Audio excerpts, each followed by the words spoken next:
Challenges. I would want to answer your question with 2 episodes from the Torah. Abraham goes down to Egypt and Pharaoh challenges him. And the Lord plagued Pharaoh with a great plague as well as his household on account of Sarai, Abraham's wife. And Pharaoh summoned Abraham and he said, "What is this thing that you have done to me? Why did you not tell me that she was your wife? Why did you say she is my sister, so that I took her to myself for a wife?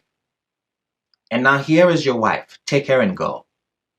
And Pharaoh commanded men on his behalf, and they escorted him and his wife and all that was his. If you notice, Abraham is silent. He does not answer Pharaoh. He's quite silent.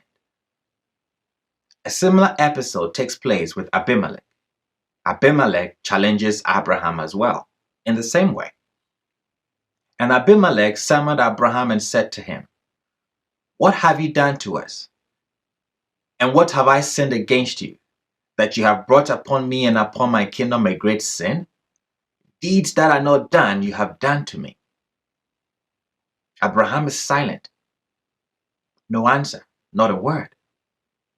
And Abimelech said to Abraham, "What did you see that you did this thing?"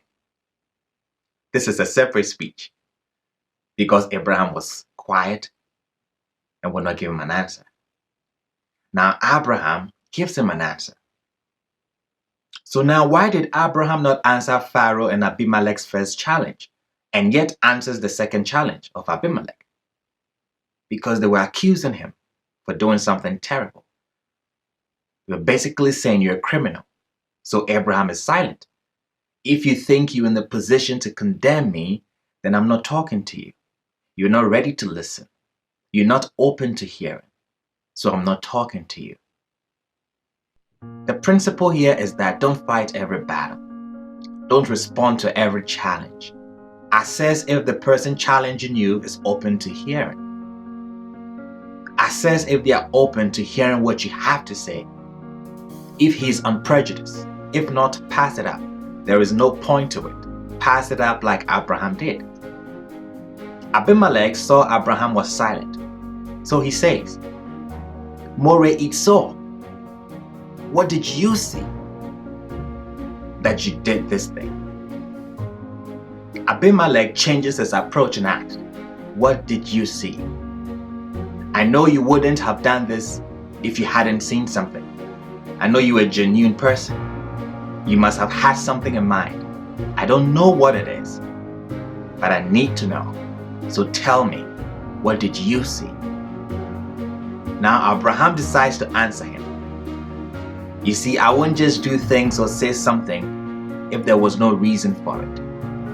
You are open to hear. Sure, I'll answer your question, but not your challenge. The word Torah means instructions. Instructions for living. The stories that are written in the Torah were not written just for debate or for historical evidence. They were written so that we would draw these principles from it, so that we would live our lives to the fullest.